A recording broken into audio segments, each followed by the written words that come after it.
Welcome to the Pride of Detroit podcast, the POD cast. My name is Jeremy Reisman. I am the interim coach of this podcast. I'm also the managing editor of prideofdetroit.com. Welcome to the show. Appreciate you guys being here for another week. We got a big week ahead of us. Players are about to report to camp. So we are closing out our training camp preview with the defense today.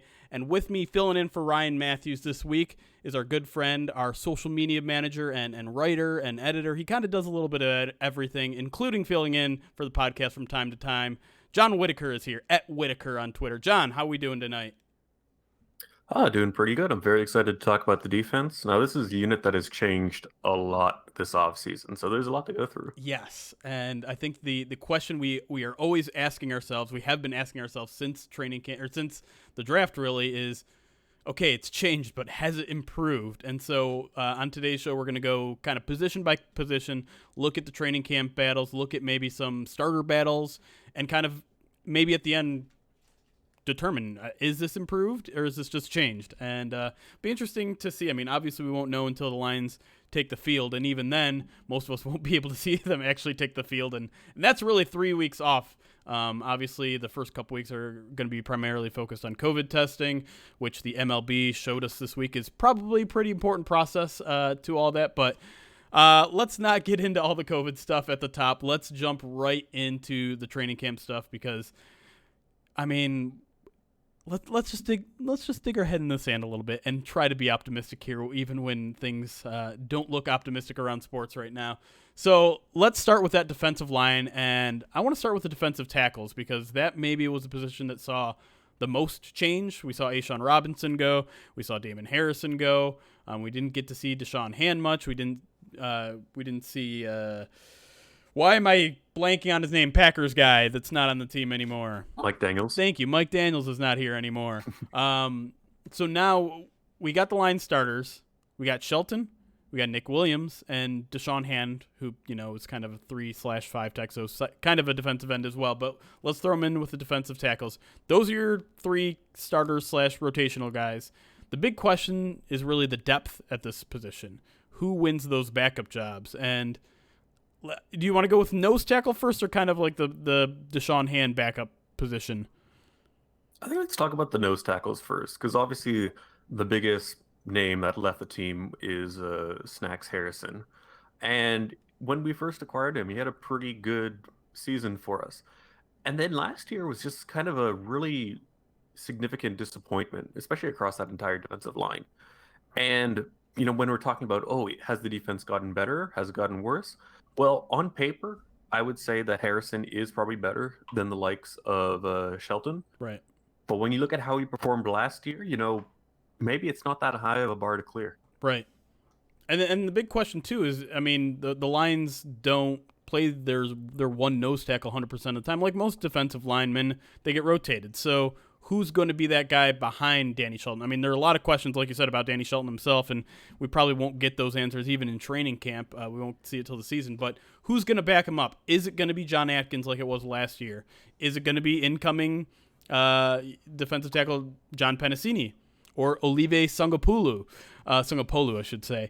Do you have – I mean, everyone – I think fans in general – They like the rookies. They like the new guys. So John Pennicini is definitely a fan favorite for maybe reasons that have something to do other than his talent. But do you think he maybe has a leg up on John Atkins after Atkins has played a significant amount last year?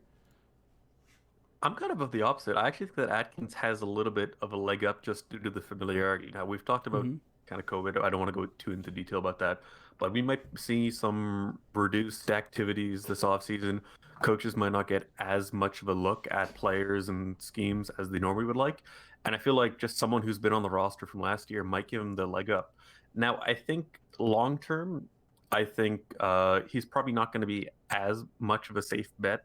The thing that a lot of people don't seem to remember is Atkins is 27 going on 28. So he's no, spring.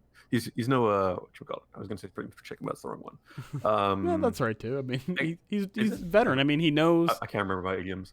Anyway, yeah, he's kind of a veteran, but without the veteran experience. So right.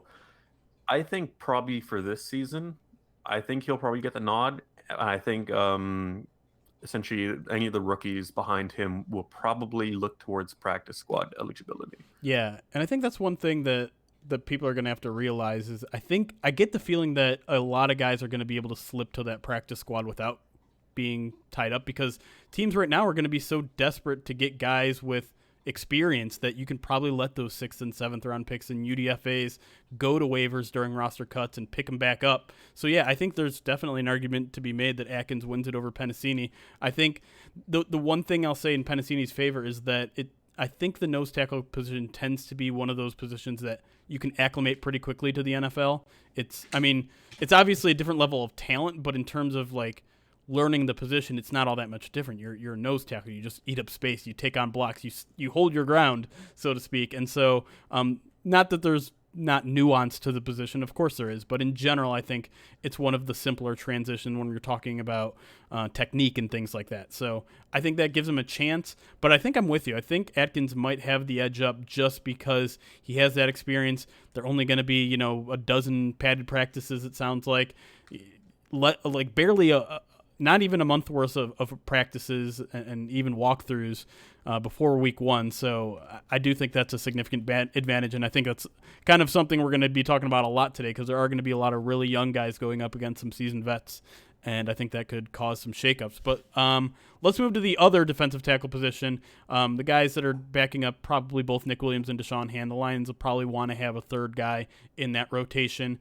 It's going to be between Deshaun Cornell and Kevin Strong, pretty much. There are other guys in there, but those are probably the two best at the position. Is it the same kind of story here with you, John? Deshaun Cornell being a 7th rounder here, so even less potential talent technically, and Kevin Strong is a guy who's had a little bit of experience in this defense.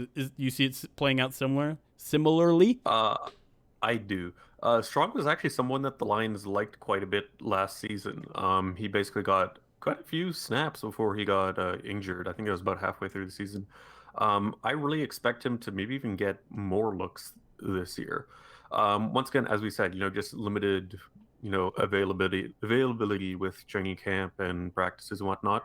But one thing that, as we touched upon before, is, if you can get someone who knows this scheme, because I don't think the scheme is going to change that much after what it was last year. Right. If he's someone who basically has a very strong familiarity with the playbook, I think that's going to give you a leg up at the very least to start the season. Right.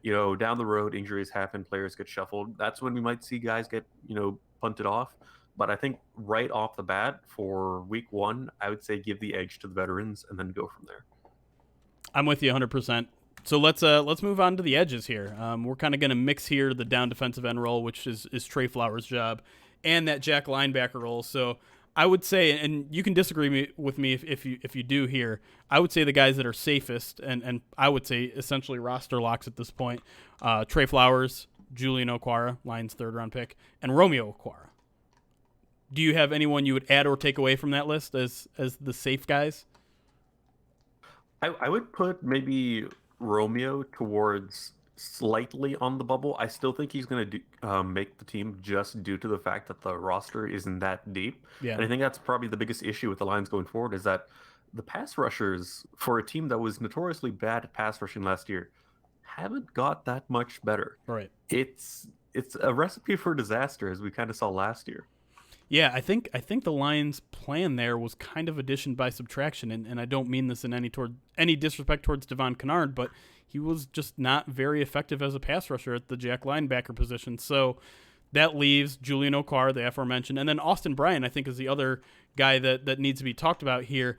I put him kind of on the bubble of this list. I didn't have him on the bubble in my personal list, but as someone mentioned in our chat, Kentley Platty put out his 53-man roster today, roster prediction today, and he had Austin Bryant off the list. So I kind of want to talk about that a little bit. Personally, I mean, as a 4th-round pick last year, as a guy who Bob Quinn has gone out specifically and said he expects to play a bigger role this year, I don't see it that way. I think he's as close to a roster lock as possible amongst this group. Obviously not as much of a lock as a guy like Julian Okwara, but I think Austin Bryant is not only a very close to a roster lock, but I think he plays a lot this year. Am I wrong in that? I think it's hard to say because he and Okwara basically play the same role. And given how Austin spent most of his rookie season on the injured reserve, it's not like he's got a lot of in-game action to make up for that. So in a way, you can almost look at both of them as rookies going forward. So I think what we'll probably end up seeing is in the start, assuming both make the roster, we'll probably basically split it maybe 50-50, Okay. assuming they don't throw in, other guys like Jamie Collins, we'll talk Sure. about him later, as that kind of jack role. Um, I think really after that, it's whoever is, playing hot, basically. Right. Because I think right now, I don't really see either having a leg up. My reasoning, though, for Okwara being the safest out of the two is he's just that newest draft pick, and you Right. just got to give a little bit of an edge to that. Yeah, I think it's really just kind of a numbers game here because, you know, you look at Trey Flowers, who's his backup going to be? Is it going to be Romeo Okwara or is it going to be Jonathan Wynn? I think most people would probably pick Romeo Okwara, right? That makes sense. And then with the Jack linebacker, it's like, okay, the starter is either Julian Okwara or Austin Bryant, or like you said, maybe Jamie Collins takes some Jack linebacker reps as well. But there's really no one else. Like, is Anthony Pittman your leftover Jack that's in competition with any of those guys? Like, there has to be someone that plays that position. And maybe the Lions' plan is it's going to be Julian Okwara, and then we're going to mix in Jelani Tavai and Jared Davis and Jamie Collins, and like everyone's going to play a little bit of Jack linebacker, and then maybe that's how Austin Bryant falls off the roster. But to me, like, Austin Bryant could maybe even drop down to that down defensive end and play a little bit of Romeo Okwara's role, given his size. So, like, I don't know. I just feel like it's roster predictions are just going to be so tough this year because of the linebacker crew, and maybe this is a good transition into that because they're all going to play so many different positions. We've been used to Devon Kennard being the Jack linebacker for 90% of the snaps, whereas I don't think we're going to get that this year. I don't think we're going to have a primary Jack. I don't think we might not even have a primary Mike. Like, Jared Davis certainly hasn't really, looked like he's warranted that huge starting 80, 70, 80, 90% of snap role that he's been getting before. So, yeah, I think personally, I think the edge guys are pretty much set in Trey Flowers, Julian Okwara, Romeo Okwara, and Austin Bryant just because there aren't a lot of pure backups in either of that role that can challenge those guys. But when we get to linebacker, it's just kind of a muddled mess, is it not?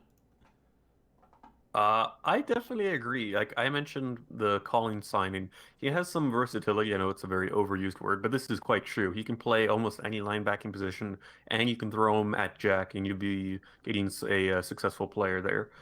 But really, outside of that, it's kind of a logjam of mediocrity. Now, I think Tavai, he played decently his rookie season, but my problem with him is that I feel like that's probably his ceiling. Athletically, he's not great. Yeah. And I feel like in this Lions defense, linebackers really need to step up just due to the fact of how, Patricia doesn't really emphasize pass rush, more about contain. And we've seen them get absolutely burnt last year. Yeah. And I honestly don't know if they're going to be that much better because, as I said, Collins is nice, but you only have one of him. And wherever he's not, that might be an issue. Yeah, there's no doubt, and I think Collins is kind of the linchpin to all of this, right? Like, I mean, imagine he gets injured, then we're back to maybe even worse than we were last year at the linebacker level. But where he plays is really the biggest question, right? Like, is he that Jack linebacker? Is he a coverage guy? He's probably the best at coverage amongst everyone that they've got. So does that make him a middle linebacker? Is he a middle linebacker on passing downs so that he's in coverage, and then maybe an edge guy on the other downs? And I mean, it stinks that we didn't get minicamp, we didn't get OTAs because maybe we have an idea of what their plan is, but at this point we don't. And so. Mm-hmm. Is Jamie Collins an inside or outside guy? I mean, the answer is probably both, right? I mean, like I said, we really have to divorce ourselves from this idea that the Lions are just going to have guys that stick in one place. And, I mean, we've heard it for years, basically since Matt Patricia walked in the door. This is going to be a team that's so multiple, that's so hard to predict, that can have the same personnel on the field but change up the formations. Now it seems like they finally might have a roster that'll do that. And that just makes it, again, such like a hard position to predict. I think I think if we're talking about roster building and who's safe, who's not safe, I think Jamie Collins is obviously safe. I think Jelani Tavai is obviously safe. I think Jared Davis is still safe. Do you feel like that? It's true still. I think he is. I think this is basically his last chance. Obviously, declining his option is kind of a big statement.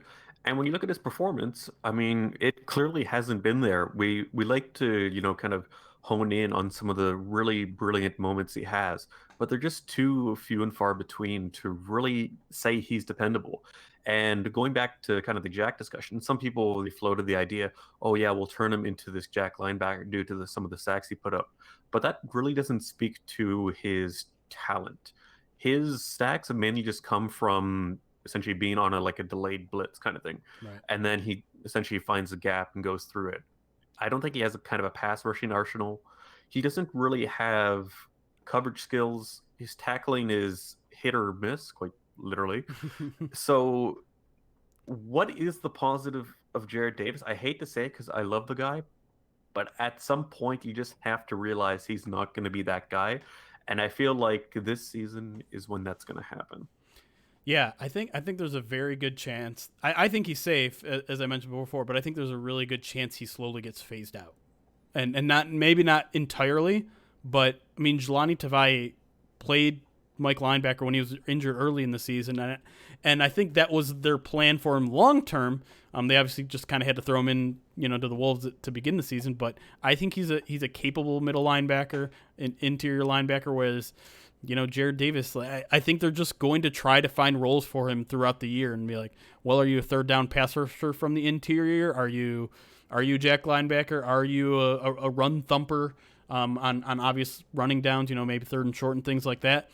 They're going to have to find something for him. But let's move on to some of the other guys at the linebacker level. Christian Jones, a guy that they just gave a 2-year extension to last year. And listen, this isn't a team that necessarily is like, oh, we gave you an extension, that means you're safe.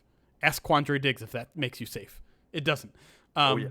That being said, I think they like this guy a lot. I think he's a guy, again, that's kind of versatile. He can be an interior. He can be an exterior. He can be Will. And I think he could probably even take over some snaps at Jack if need be in a pinch. Again, just trying to be unpredictable on defense. The thing to me is, like, he's a jack of all trades but master at none, right? He's just not that good at anything, but he's capable of a lot of things. Yeah, he's more of a stopgap than anything. Yeah. I think we saw that last year when we had some injuries. You can kind of throw him in and, well, I was going to say he could do decently, but that might be a little bit too much praise. He'll suffice. We'll put it at that. Yeah. And then the If last you're guy. trying to coast through the season with a full team, Right. he'll be a man. Yes. He is the patchwork on a leaky boat, essentially. The last guy I want to talk about, and we'll mix in some other guys with him, is Reggie Ragland. Now, a lot of Lions fans are excited about this guy, and I understand. He's a former second-round pick. He's a guy who just won a Super Bowl with the Chiefs and had a significant role, not a starter role, but and his role actually kind of diminished throughout the years with Kansas City. But he's a guy I think that's going to be in contention with a bunch of special teams guys. So your Jalen Reeves-Mabins, your Miles Killebrew. I guess my question for you is, based on how this team is roster constructed in the past, will they give Reggie Ragland a shot? Because while he might be the better backup player on defense, we know this team really likes their special teams guys. So if it comes down to it, and I'm not saying it necessarily will, but if it comes to Ragland versus Killebrew versus Reeves-Mabin, who's the guy they keep? That's a very tough decision. Obviously, Ragland, I believe, is like 240 pounds kind of thing. He fits the model of what the Lions like in a linebacker. But he doesn't have that many special team snaps, especially in comparison to the likes of Killebrew and Reeves-Mabin. And I just don't know if that will be enough. It obviously depends on some of the special teams, like cornerbacks and safeties they keep as well. I think, or even on offense, how many people they keep there. There'll be a very few tight battles, but I just don't know if he has it barring injury.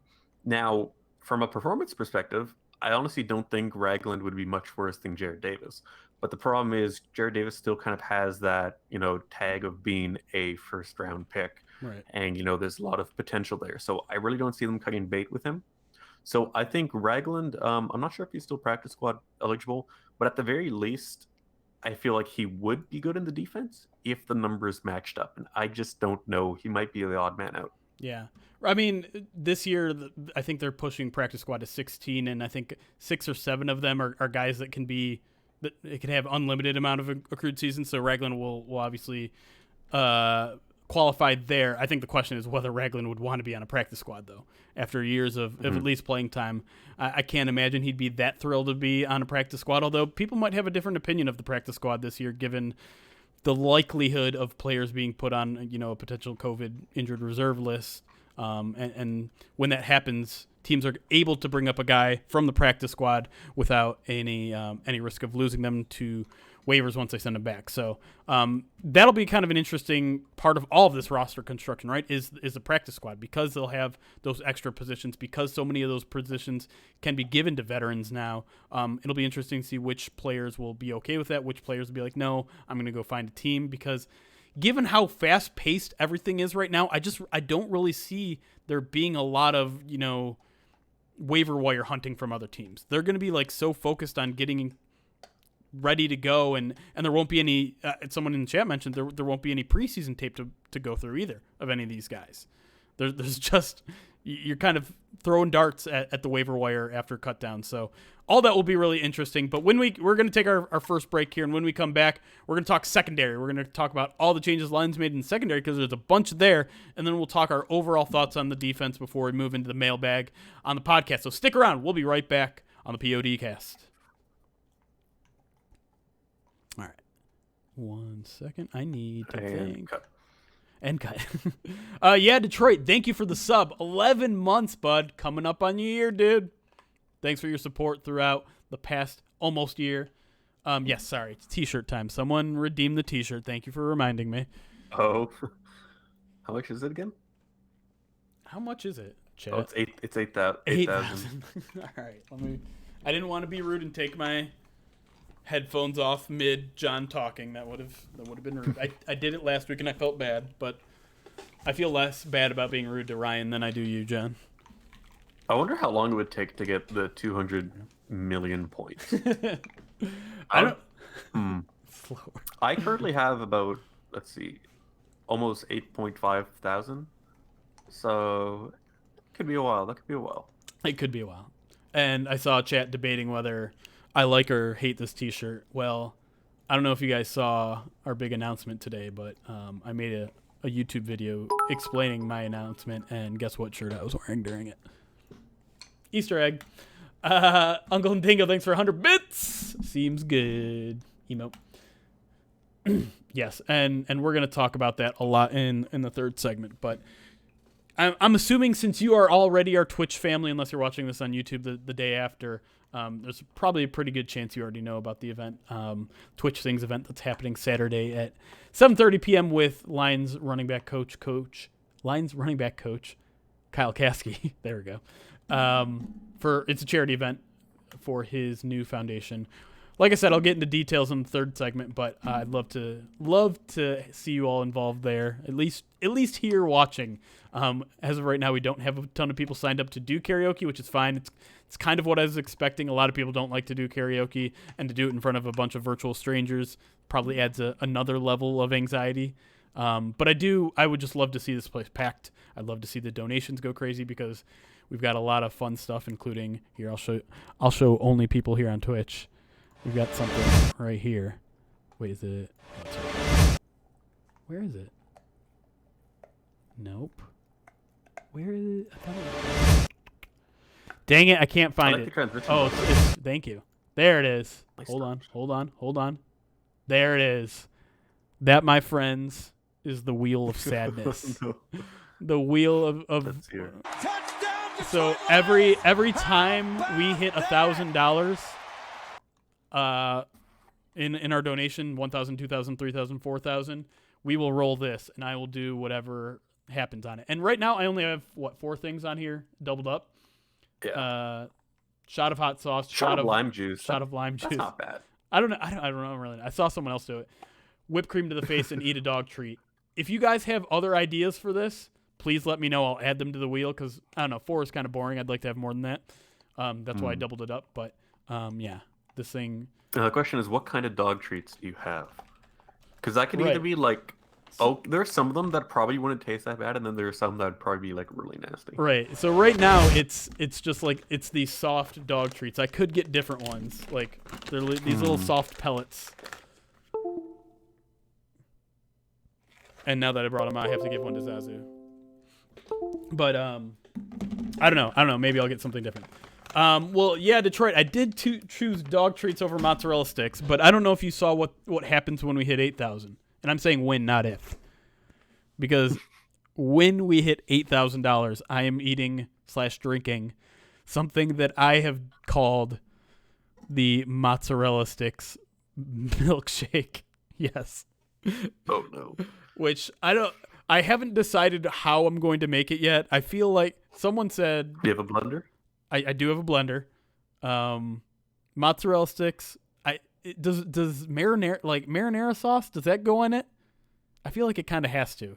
Someone said ranch and blue cheese, and then obviously it's not a milkshake without milk. The thing is, you don't really want to make something that like you'll throw up instantly. Like Right. you need to make it bad, but not like too bad. But right? but I'm thinking like all those flavors kind of go together though, right? Like cheese, milk, bread, I suppose. marinara sauce, I'd put, like cheese whiz in there. Yeah, Give so it some viscosity. Yeah, you could put marinara in it too. What are some other dipping sauces? I don't know. It's going to be a disaster, but all the more reason for you guys to show up and donate. And we're going to do a raffle. Like if you were here for any of our other previous charity streams, it's not going to be anything like that. There's going to be more rewards, more incentives, and you're not going to donate in the same way. You're not just going to donate to me and then I'm going to pass it forward. We're going to go through Tiltify as long as we get set up on Tiltify enough. I know the Caskies are still working hard on getting their charity up on Tiltify. Based on everything I've heard, they'll do it. They'll get it in time, but if not, we'll come up with another way. I just don't like the me passing it forward thing because while I know I'm trustworthy, I don't know that you think I'm trustworthy, which might prevent people from donating. I'll let Ryan drink it. Ryan wouldn't drink it either. Ryan would probably think I'm crazy. I know for the 70,000 reward, you should have like a mozzarella stick tattoo or something. See, someone brought up tattoo. I'm not willing to do anything permanent. I'm sorry. I wouldn't be able to either. The other big rule. I mean, sure, there'd be good memories, but right. Can you make sure you have mod icons enabled? I don't know what that means. Josh. Well, like the moderator, like sword. I see the sword. Yeah. I don't know if that means something else. Let me know. The other big reward is so. Kyle Kasky is trying to raise $70,000 for his initiative, and that not just in our night. He's trying to do that for the whole month. Essentially, I think he wants to get there by like August 17th or something. They're also doing as you may have seen from his announcement today, they're doing an auction of memorabilia and stuff like that. But I said if we get halfway to his goal, if we get $35,000. His goal is $70,000. If we get to $35,000, which I don't expect to do, I will shave my head. I'll do it on stream. And when Coach Kasky saw that I put that up for an incentive, he's like, you know what? If you guys hit $35,000 in one night, I'll shave my head too. So we can get a Lions coach to shave his head along with me. And you guys know how my hair is. It's one of my best features. I don't want that to happen. But yeah, so we'll go through all over. I didn't even mean to talk about it this much in the break. We'll go over all that again in the third segment. I'll go over some of the prizes you guys can win, which is still pending. Some special guests that aren't confirmed. Well, I won't talk about any special guests that may show up, but there will be special guests. I just don't want to say anyone's name in case they have to drop out yet. Can we get Patricia to break a pencil on stream? Maybe. I would love Stafford to show up, but I doubt it. Who knows though? Not making any promises either way. Anyways, I think we do have Toto lined up, so yeah. I mean, the entire band of Toto is going to be on there. Since I don't even know how to contact. since Twitch Sings does not have Africa available, we just decided to get all of Toto to live perform it. And we still get hit with a DMCA strike. Right. Okay. You guys ready to get back into the podcast? Good, because you don't have I think choice. I am. They said blink if Stafford is going to be there. I think I gave it away. Something called my icons when I looked up. I go, so you can't delete messages. Okay, I'm going to test someone. You are being there we go. I show sacrificed. mod here. Icons are now on. I turned them on. They're on. Okay. Oh, I see. Now I see what they mean. I can delete no one you, had Nick. To be sacrificed. Okay. Boom! I just deleted Nick's message. Take that. Maybe refresh the stream, Joshua.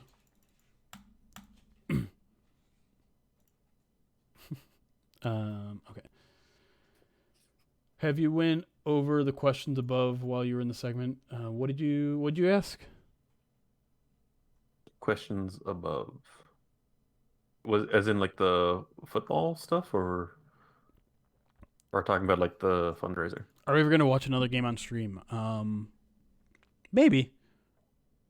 JD's cap number. I didn't see that. Let me. I don't know. Let's look it up. Oh, I can't search on my own.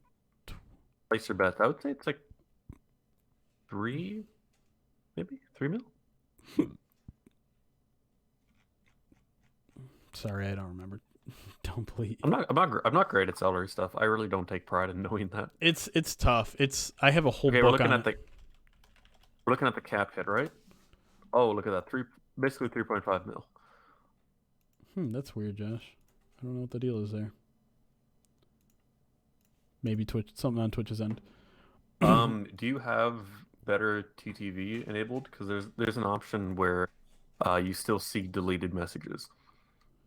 Well, it sounds like he's just having issues deleting messages. Well, because the thing is, when you deleted it, it looked fine. Or earlier, there was a person whose message he deleted. You did delete someone. That is true. You did. For me, whenever someone deletes a message, there's like a strike through that goes through it, but I can still read it because of how better TTV works. Yeah, I don't know. You did delete a message though, so maybe it is working. It's just not looking. I don't know. Whatever. We'll work it out. All right, let's get into the second segment. Give me a couple seconds of silence, and then we'll jump into that secondary.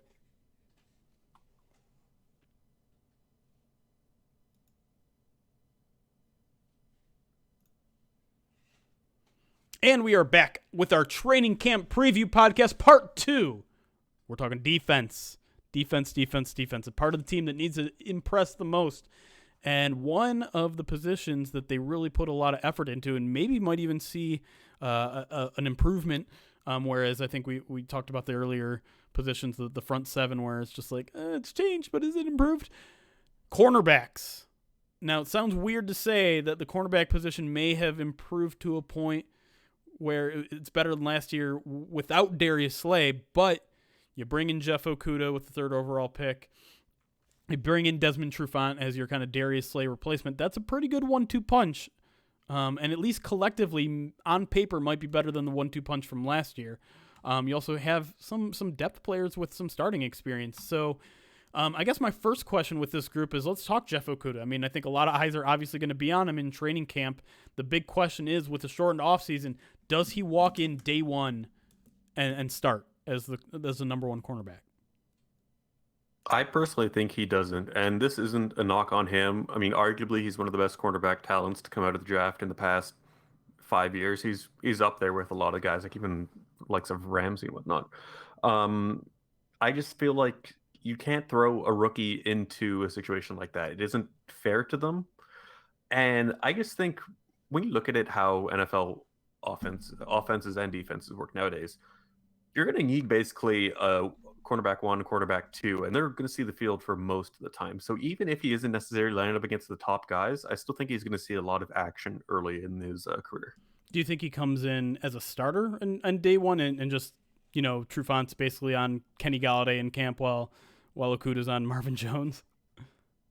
I think that Trufant still gets the edge there. I Yeah, think, I hate to basically be a broken record here, but it comes down to experience, yeah. what might be a shortened and very difficult to ascertain training camp. So I think, it's always leave the option as the season goes along to switch it up. Yeah. And I don't think there's going to be that big of a drop off between the learning curve and Trufant's experience. I think really they're not too far off in terms of talent level. But I just think, at least for the start, see how he fares. If he gets picked on, does he do well? Does he do poorly? And then go from there. But you do think he'll be a starter, at least, just not Yes, I believe CB1? he'll be a starter. Yes. Cool.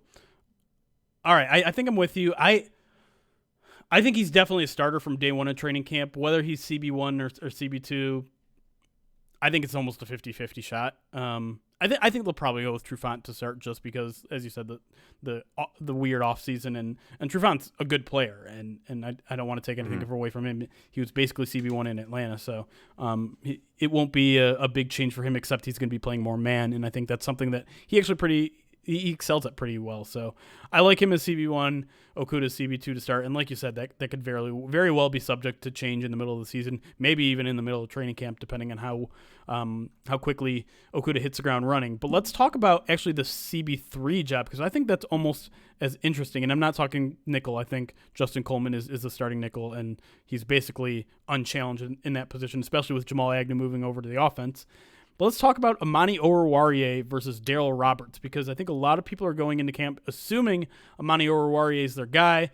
You know, he was the favorite draft pick from last year. He's a guy that people thought were going to go in the second round. He went in the fifth round. He got 2 interceptions last year, so proved some of that right. He also went through a couple struggles that I think a lot of people forget about.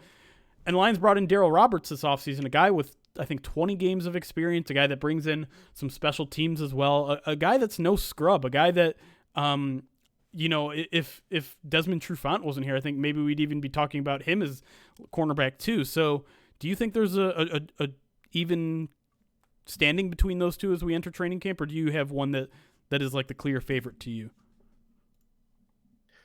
The favorite to me, I still love Orwarier. He was a guy that I was absolutely ecstatic to get when we did last year in the draft. And I think he played pretty well in his rookie season in limited showings. I think he actually had like one of the higher PFF grades of cornerbacks. Obviously, he didn't have the snap counts. I don't know what this Lions staff is going to think. Obviously, he's a guy who a lot of people had as maybe like a second, third round pick, and he slid quite a bit. So maybe it's a sign the Lions organization doesn't necessarily like him as much. But I still think far and away he's the much better talent at cornerback. I'm just not as sure, because I mean you look at kind of the up and down play from Daryl Roberts. He was playing so well in New York that they gave him like a 3-year, I don't remember the details on it, but like a significant extension. And then he craps the bed in 2019 and doesn't play very well. You know, I think mid-50s PFF grade or something like that if you like PFF. Basically not great. And the Jets decided to just completely bail on that contract that they just gave him. I think people need to keep a closer eye on him. I'm not saying he's winning the job over Orwarier. I think there's a good chance that they both make it anyways. But just if the Lions are taking it slow with Orwarier, and remember, he was dealing with a lot of injuries his rookie season, so you know he doesn't have a ton of experience. He's a guy that they might have to take along slowly. Just keep a close eye on Daryl Roberts and see. I mean, there's a good chance they're both on the team too, right? Like while the second team defense is out there, it's Amani Orwarier and Daryl Roberts as the 2 outside corners. But just keep an eye on who plays the best. And I know you can't literally do that since we're only going to get live streams of training camp, but read the reports and just keep a close eye on Daryl Roberts, because I think he might be one of the understated guys on this defense. Sticking with the cornerback, let's talk about the depth beyond that, because I think there's maybe room for 1 or 2 more. You know, the Lions probably going to keep 5 or 6 cornerbacks, depending on how many safeties. They usually like to keep 10 or 11 defensive backs, sometimes 12. I think it was 12 last year, actually. But somewhere between 10 and 12, which means probably somewhere between 5 and 7 corners. And so you have Jeff Okudah, you have Justin Coleman, you have Desmond Trufant, you have Amani Orwarier. Let's say you have Daryl Roberts. We're already at 5 there. So if there's even a guy left, it's going to be a guy that predominantly really specializes in special teams. And so you got Tony McRae, the new addition from Cincy, and then you have two guys who played big special teams roles last year, Mike Ford and D. Virgin. Who do you like out of that group? Out of that group, I personally have to give the edge to McRae because even though the other two played pretty well with the Lions last year, the fact that the Lions brought in a new special teams coordinator, Braden Coombs, I think, once again, coming back to the fact that it's a shortened off season, I think we're probably going to end up seeing him have a slight bit of an edge. I personally don't think it's going to be that big of a loss depending who you go with. I think they're all pretty similar in terms of special teams ability. And obviously, I know special teams, they don't get enough love and whatnot, but a lot of times the special teamers are bottom of the roster guys. And I think switching them in and out, I don't think we're going to see that big of a drop off. Now, the bigger question is when it comes to who you want to keep is that these are guys who are going to be competing with, as we mentioned before, Miles Killebrew, Jalen Reeves-Maybin, Reggie Ragland. So there's a lot of names for not a lot of spots. So we'll see what happens. Yeah, and that's a good point because while they're fighting for special teams spots, they're not necessarily just fighting with corners. Like you said, it could be the linebackers, could be some safeties that we're about to mention as well. So I think that's a good point to make.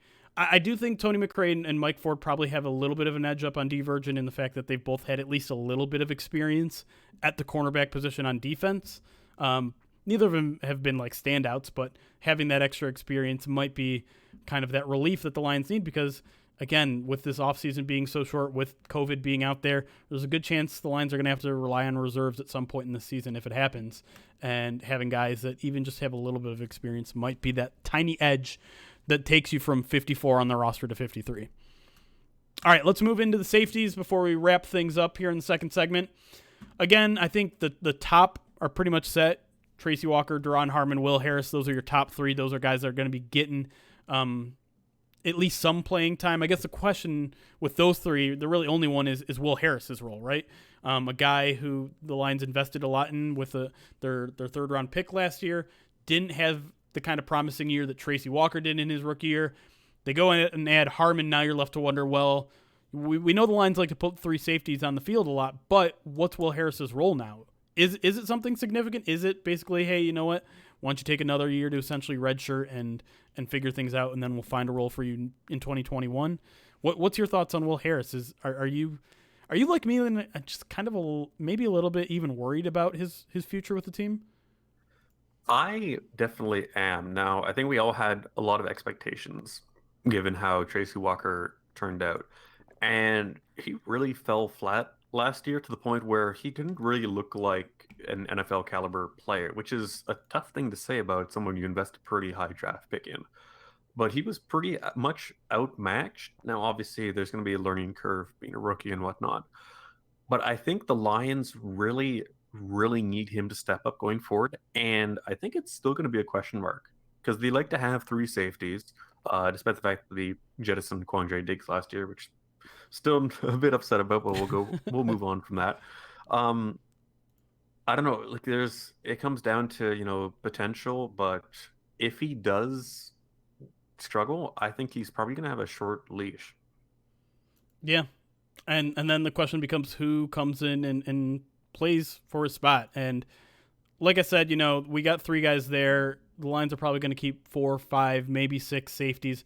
I think that the two guys with the best chance of locking up a spot are C.J. Moore, an undrafted guy last year who played a lot on special teams, and I think the Lions really liked, or another free agent addition, Jaron Kearse, again, another special teams guys with a little bit of playing experience. I think the issue is if they have someone like Harris on a short leash, they don't really have a lot of guys that can come in with experience and play a spot. They have Bobby Price and Jalen Elliott, two undrafted rookies that are probably going to spend the year on the practice squad, you imagine, although I think Bobby Price is a guy with crazy athleticism that might work his way onto the team.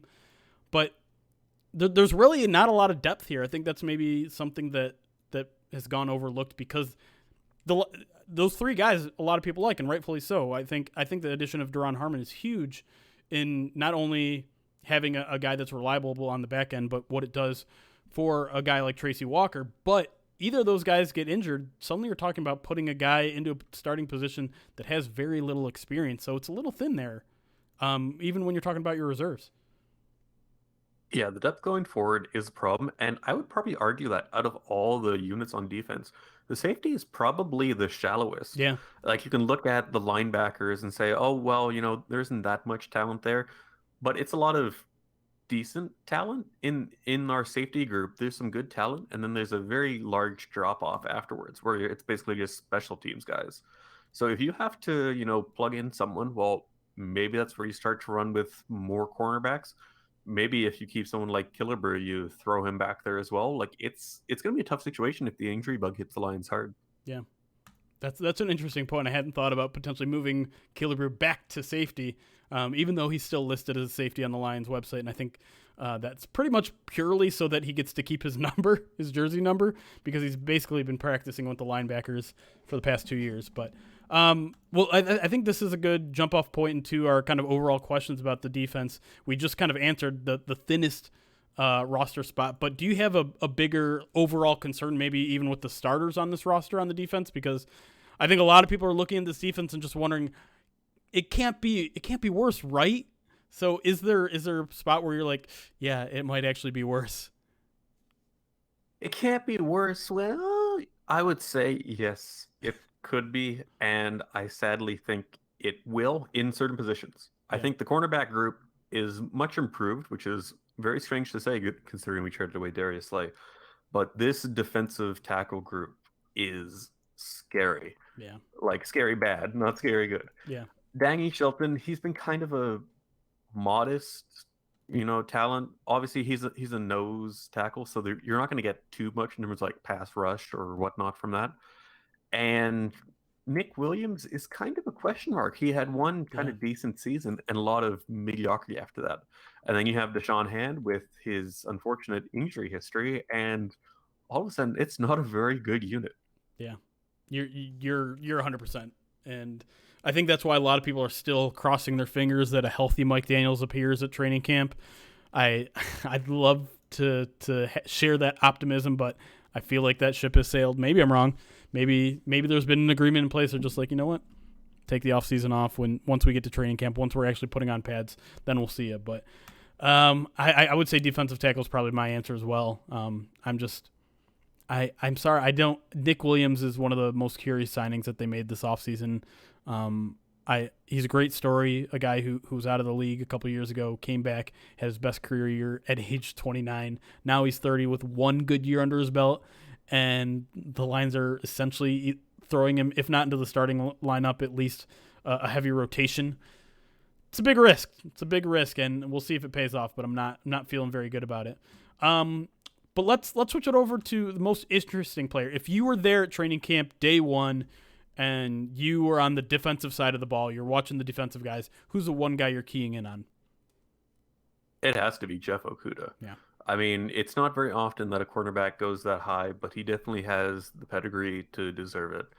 And especially given how much of a new look this secondary is going to be, I think how he fits into the team is going to be very, very interesting going forward. And especially when you lose someone who's such a pivotal aspect of your team in Darius Slay.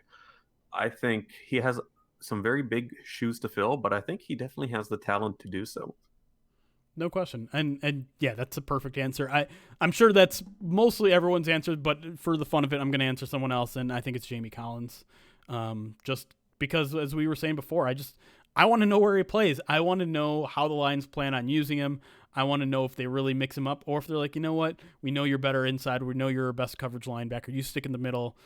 Jared Davis will find somewhere else to play. So will Jelani Tavai. I don't know. It's really interesting to me, and the linebacker play has been so subpar in recent years that the addition like that could, I think, really has the potential to really lift everyone up, especially if you throw Julian Okwara into that too. Suddenly you have at least two potential decent starters at the linebacker level, and that's a huge improvement. A huge improvement from the past 2 years. So Jamie Collins, I've called him a linchpin several times, I think, this offseason in the defense, and I stick by that. So he's a guy that I'm more interested in how they're going to use than how he's going to perform, because I have a pretty good idea he's going to perform pretty well. I just don't know how their lines are going to use them. All right, and with that, I think we're going to wrap up our training camp preview. That's it. Players are reporting, if you're listening to this on Tuesday, today. Everything's getting started. I'm very excited. Hopefully everything goes well. Hopefully we'll actually get to see some practices, and hopefully we'll get our way to the regular season. But for now, that's our training camp preview. So when we come back, couple things. We got a very important announcement for a big event we're holding this Saturday, and then we'll get to your questions in the mailbag. So stick with us. We'll be right back on the PODcast. Okay. All right, let me... You taking a break? No. Nope. Oh, okay, I thought you were getting up. LJ. No, I just clean up. LJ, I'm going to answer your question because it's kind of a non-answer. He asked, have you heard details on how practice will work in regards to the media? Will it be like NBA where there are 12 total people that cover it, not one from each team, paper, news outlet? Since there's a preseason, when do we get non-filtered video of everyone? Great question. Unfortunately, I don't have an answer for you. The Lions have they've contacted the media a couple times just saying, like, listen, we don't even have a schedule for training camp yet, so we can't give you any sort of media things. All I know is that memo that got put out by the NFL that says they're basically going to put the media in tiers. There's going to be tier 1 access, tier 2 access, tier 3 access. Tier 1 will be able to be in the building. They're going to get tested every day, but they'll be able to be on the training camp field, giving you daily reports. And it sounds like the count of that is going to be somewhere around the 5 to 6 to 7 level.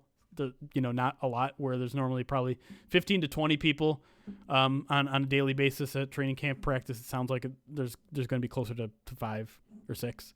And so does that mean we're going to be there? I don't know. I would kind of doubt it. I imagine they want a TV guy, a radio guy, a national guy like ESPN. And then you got, your Free Press, your Detroit News, your M Lives. That puts us probably closer to 10 than it does 5. And I would imagine that puts us on the outside looking in. Maybe they do some sort of rotation.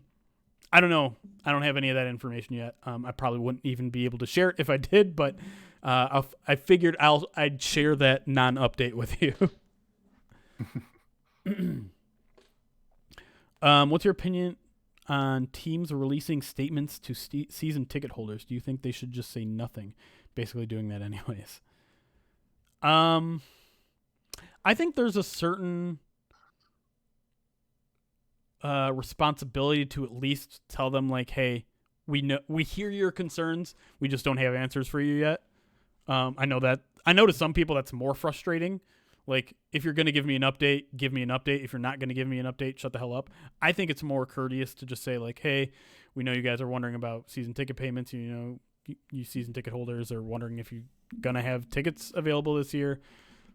But we just don't know yet. I mean, we don't know if, Whitmer's going to allow fans in the stands yet. I mean, as far as I know, that the latest executive order has not allowed any sort of fans, and we're a month out. So mm-hmm. I think go ahead. Even if things open up, there's probably going to be distancing between seats and whatnot, right? Well, yeah. That's going to affect if you have season tickets. So right. This isn't a decision that really I think is going to be made until maybe a week before, which is it's hard to say, but at the same time, crazy. You can't rush this. Right. You can't go forward and announce yes, we'll be having season tickets. Everything will be normal, and you just have hand sanitizer as you enter the building. That's probably not going to be the case. You need to at some point understand, well, you're probably not going to have fans this year. Yeah. That does kind of bring up an interesting idea, though, and wonder if there's any chance it would change mid-season. Maybe they try to start. Maybe Michigan's in a good enough spot September 1st that they're like, you know what, we're going to try. We're going to have 10% capacity. We're going to bring in 10% of fans and try it out. And then if Michigan continues to do well, Whitmer says, maybe we'll increase her. Maybe it doesn't go well, and they decided, would they change mid-season and be like, all right, we had 10%, it got worse in Detroit, we removed it, or could they even do? I don't even know if it's logistically possible for them to potentially start the season being it's not safe. Michigan has a second spike, whatever, and then come November, come Thanksgiving, things get so improved in Michigan where they're like, let's try it out. Would the NFL allow a team to change their policy midseason? I don't know. One other thing to consider though is if you do have reduced seating and you look at season ticket holders, well, how do you determine which ones get punted, which ones stay put? Right. That's Like if you let's say for seniority. example, like you have a row of people and they're full of season ticket holders. Well, which ones do you move? Right. Right. Like if you have prime seats basically at midfield, how would you feel about being moved to the 20-yard line? Right. Like, yeah, and it's kind of a hard thing to balance. And I think that's why like, do you basically charge them less. Right. I think that's why a lot of fans are probably frustrated with the lack of updates, right? I mean, that's a big deal. And there's no real answer. And with it all, unknowing whether they're going to be fans at all or not, you can't make a decision right away. I think right now the Lions probably behind the scenes are coming up with plans like, if it's 20% capacity, we're doing this. If there's 10% capacity, we're doing this. If it's 50% capacity, we're doing this. If there's nothing, we're doing this. And they kind of have to have all those plans ready to go once they figure out where we are at like a health situation come early September. But just put out a poll on our Twitch, says, do you think there will be fans at the game? We only had 5 votes, but 60%. 3 said yes. I appreciate the optimism there, chat. I can't imagine they do that, Dustin, where they wouldn't offer a refund and give you 2021 credit. I mean, that would be horrible. I'd be very curious to see like what percentage of a team's income is from ticket sales. Yeah. Like obviously this will vary per team, but like kind of on average, I'm wondering like how much money teams will lose out on if they have no fans in the stands. Yeah. Well, I mean, it's not just ticket sales at that point, right? It's merchandise, it's food, it's parking. So yeah.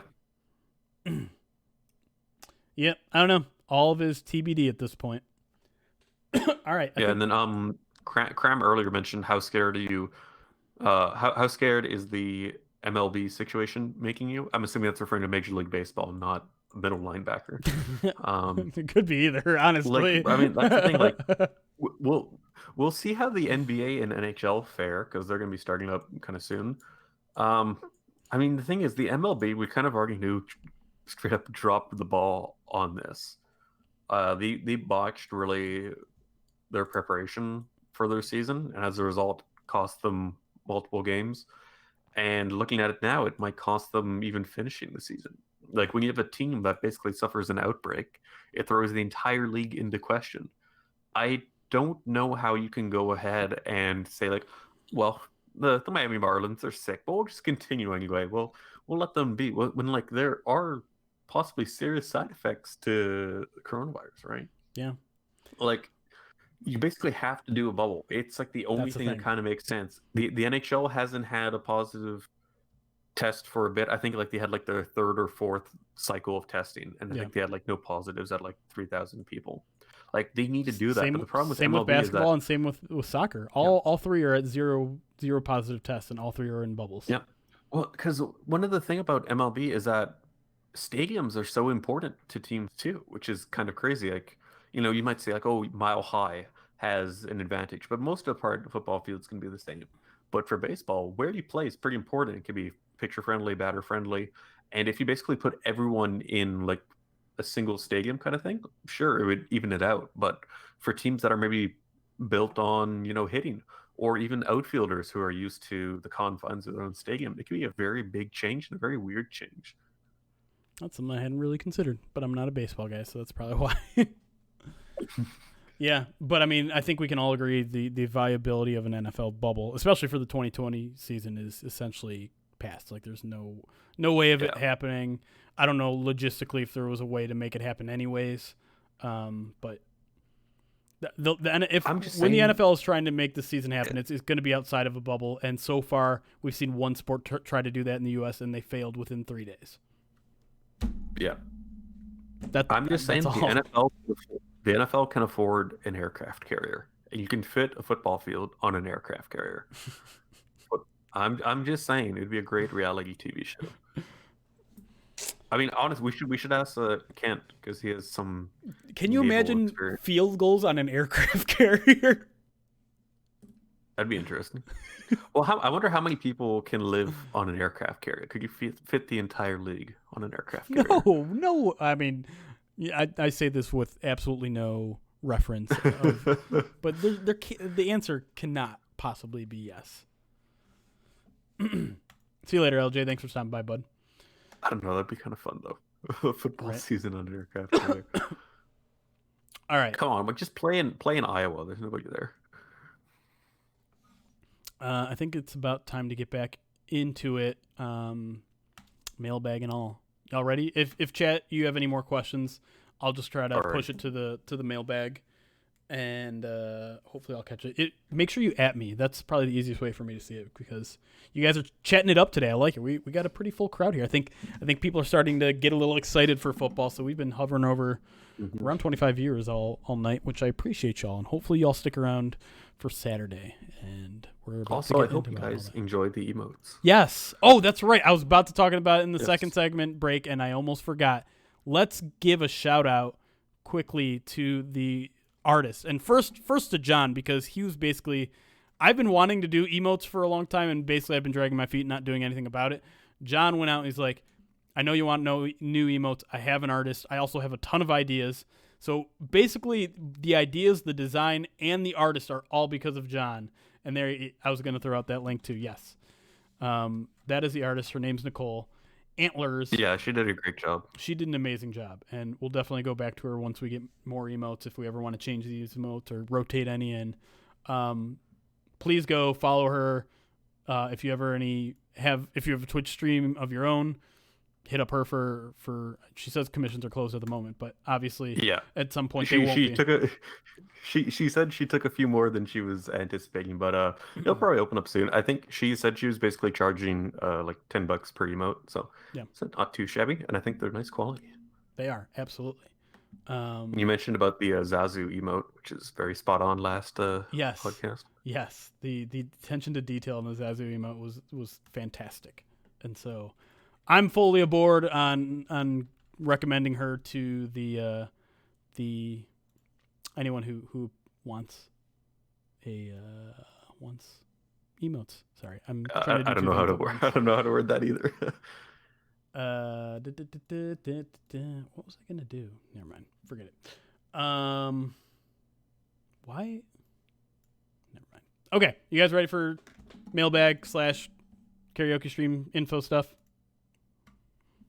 Good, because we're doing I'm ready.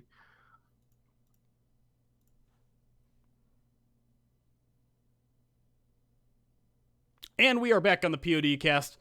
No mailbag theme yet, because we have something to get to. This Saturday, August 1st, 7:30 p.m. on this very Twitch channel, if you're watching live, twitch.tv/Pride of Detroit, we have a huge event. We are throwing a karaoke drive for charity with Detroit Lions running back coach Kyle Caskey. He's going to be here doing karaoke with us to benefit his Caskey Family Foundation charity. He has a specific drive called Surfaces for Success, where we're trying to get 100 surfaces to Detroit, the Detroit Lions Academy, which is a public school in Detroit for kids, underprivileged kids, trying to catch up in the learning process. We're trying to fund that. He's going to be there. We're going to have other special guests.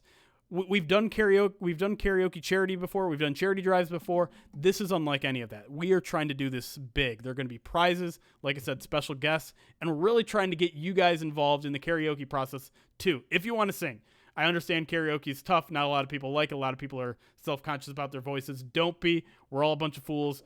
Just have fun with it. There's all sorts of sign-up information on prideofdetroit.com, so please go there. It'll be on our front page all week. But let me tell you about some of the perks, some of the reasons why, if you don't want to sing, please at least consider donating. So this time we're going to do a raffle for a bunch of swag. There's going to be a bunch of Lion swag. It's going to be some POD swag. I'm not going to go over everything because we're still trying to get some stuff, make sure that we have it there for the raffle. But this is how it works. Every $20 that you donate, you essentially get a raffle ticket. There's no, I don't hand you a raffle ticket. There's nothing, tangible, but you'll have I'll keep track of everybody's. donations. So if you give $100, that's 5 raffle tickets. And then after the stream is over, either off stream or on a separate stream on another day, we'll essentially hold a raffle for these prizes. Everyone that's donated will be involved. You get a chance at one prize. I'm sorry, I should say that differently.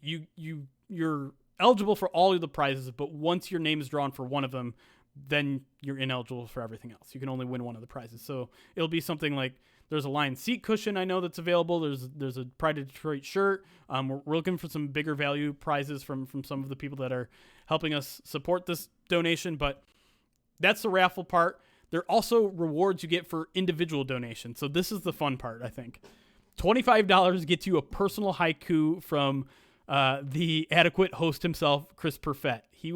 You give him a Lions player or event or any topic, he will write you a personal haiku for $25 donation. A $50 donation jumps the line in karaoke. So we're doing first come, first serve in karaoke, but if you signed up late, you can jump to the front of the line with a $50 donation. A $100 donation, you can request any of the people there from Pride of Detroit or Coach Caskey to sing any song on the list. And there's a very specific list on Twitch Sings, which is the thing you'll have to donate if you want to sing. $150 donation, you get to tweet anything from my personal account. Now, I get veto power, so if you say something that's going to break Twitch's guidelines, I'm going to say no. But anything else, you can make me tweet it from my account, at Detroit Online. Not Pride Detroit, sorry. You'd have to give a lot more for that. $250 donation means you get to write an article on Pride of Detroit. Front page. I'm not talking fan post section. I'm not talking anything. You get to be on the front page of Pride of Detroit.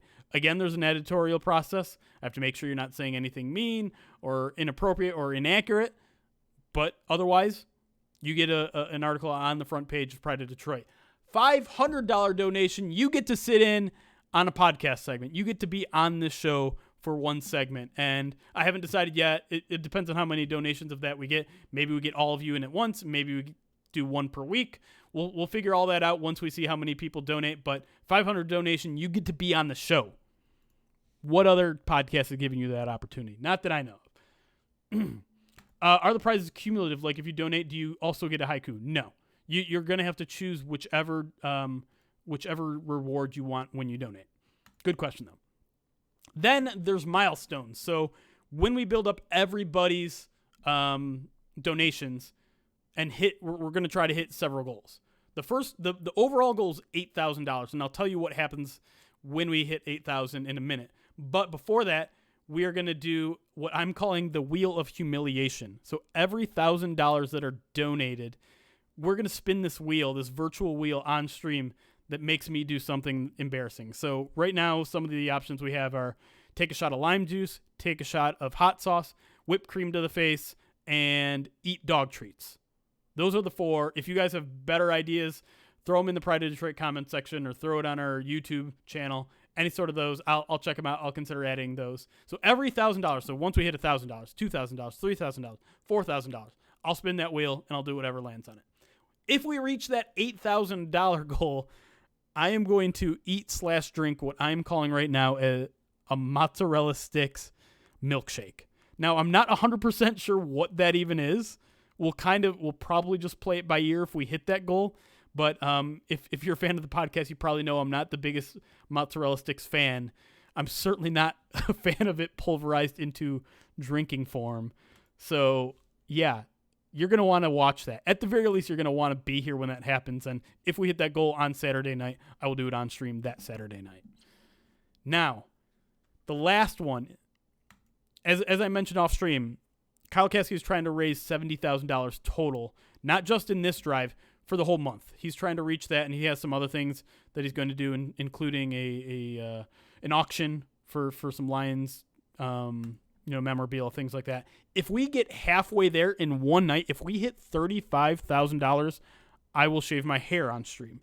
Now, I put this out to Kyle Caskey just to show him like what we were doing on our sides. I told him, yeah, if we somehow get that much, if we reach half your goal, I will shave my head. He said, you know what? If you guys manage to hit $35,000 in one night, I'll shave my head too. So both of us will shave our head. I don't know if he'll do it on camera or not, but he will shave his head.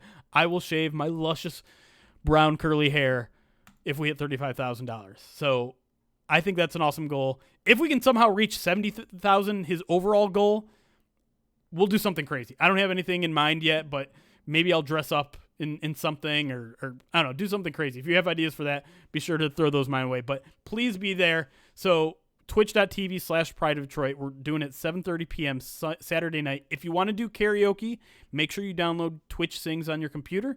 Otherwise, you can just show up, and we'll be giving links out on how you can donate when you show up there. 7:30 Eastern Time. Twitch.tv/Pride of Detroit. John, are you going to be there? Hopefully. I don't know if I'll be singing.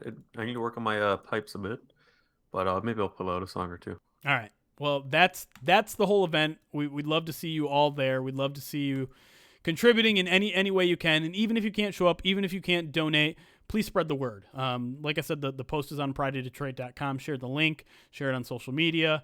The more people, the more viewers that we have, the more visible is going to be to other people on Twitch. They might stumble in and be like, this is fun, let me donate. So even if you can't donate, you can still support the stream just by showing up and sharing. So that's my spiel. And with that, it's time to head to the mailbag. Let's hit that mailbag theme. All right, mailbag. Hashtag SPOD anytime y'all have any questions. It can be anytime during the week. We got a short mailbag this week because I wanted to get to that charity stuff. But let's start with the Pride Detroit comment section from Falara's World. He asked, what happens first? DeAndre Swift gets 1,000 rushing yards or Jeff Okudah gets 4 interceptions? John, this is a great question. It's a good one, right? Now, from a numbers perspective, last season there were 8 players. 12 players that recorded 4 or more interceptions. Last year, in terms of 1,000-yard running backs, there were 15. So it's pretty close, but I would lean towards Okudah. Now, obviously, he doesn't have a very good history of, catching a lot of interceptions in college.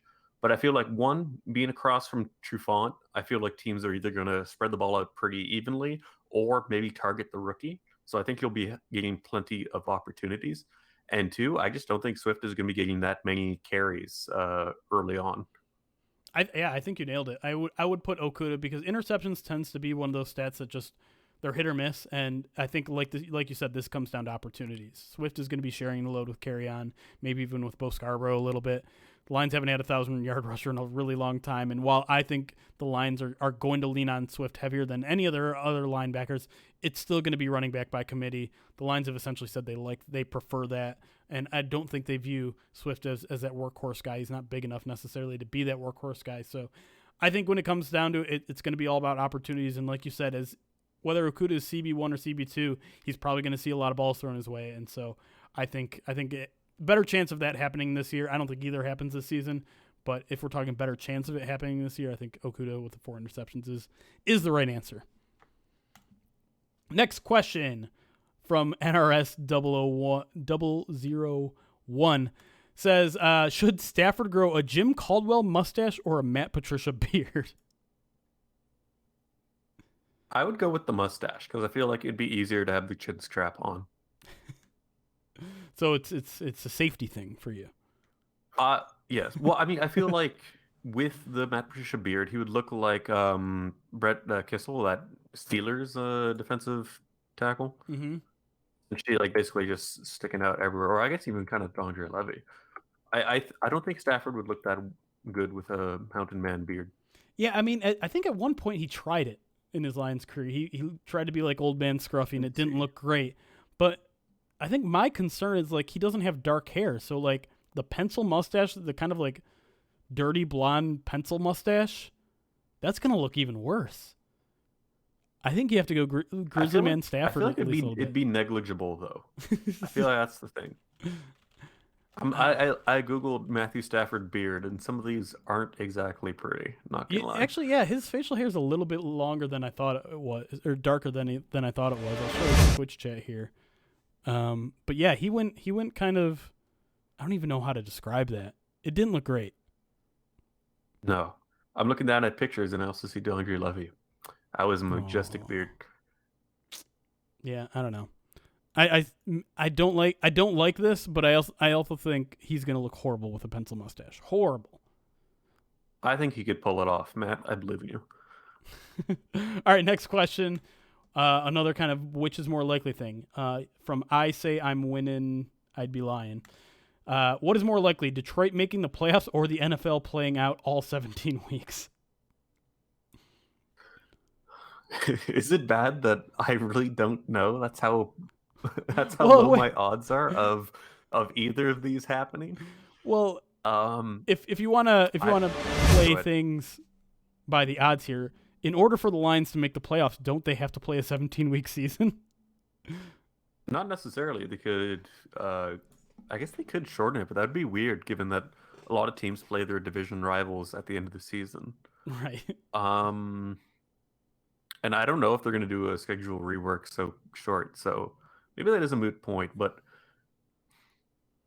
I would say, given the fact that the playoffs have changed, I think I'd lean towards the Lions making the playoffs to That's a be a good bit more point. likely. Yeah, and I think I'll just answer That's my this. bet. I'll answer this in a more like in a regular season. If this were a regular season and we assume that the Lions or assume that the NFL plays 17 games, is it more likely that they make the playoffs, or in reality, will the NFL play 17 weeks?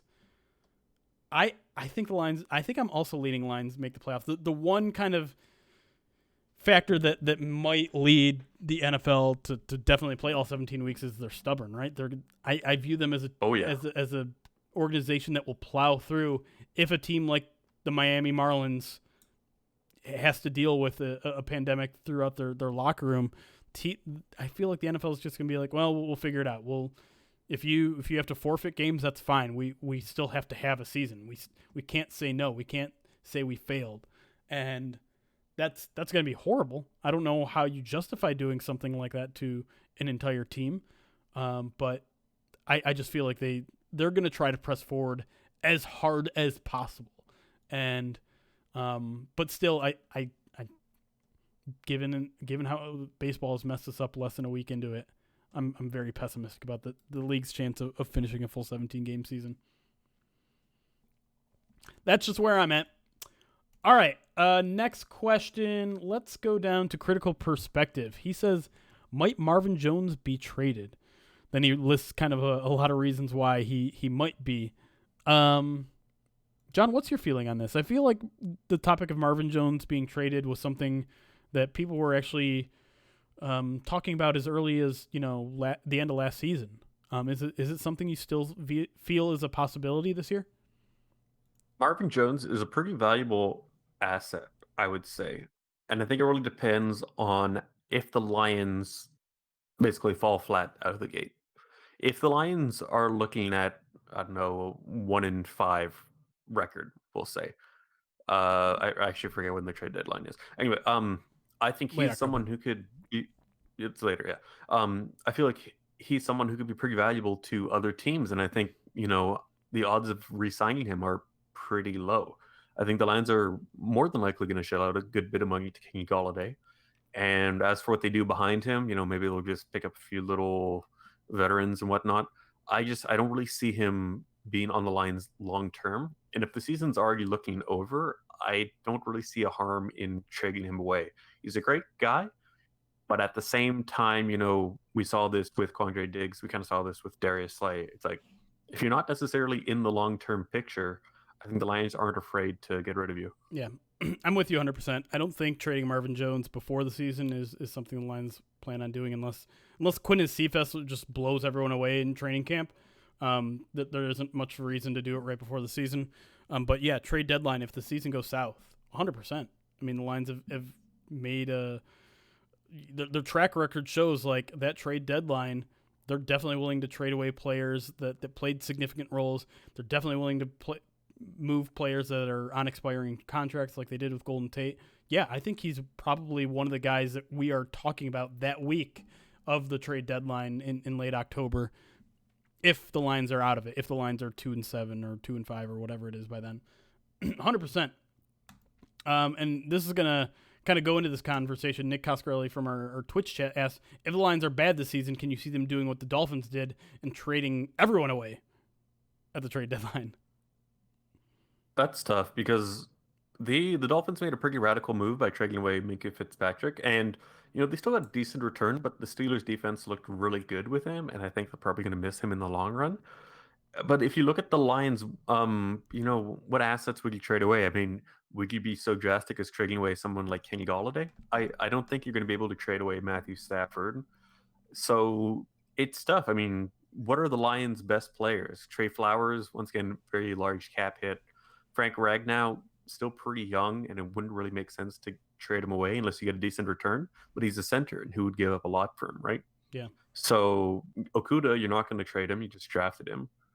Uh, I like on paper, if the assets were there, I could see it happening, but I just don't think the Lions have anyone that might be of interest for the Right. right price. Yeah. I mean, maybe the only other guy that would draw interest is a guy like Kerryon Johnson, which I guess you could see getting moved, but it's not on the same level that Miami did, where they're trading away No. guys of first and second round talent. I mean, the only guy on that level is a guy like Tracy Walker, maybe, and there's no chance in hell they trade Tracy Walker at the trade deadline. No chance. You can old takes exposed me right now. It's not happening unless there's like a GM change mid-season.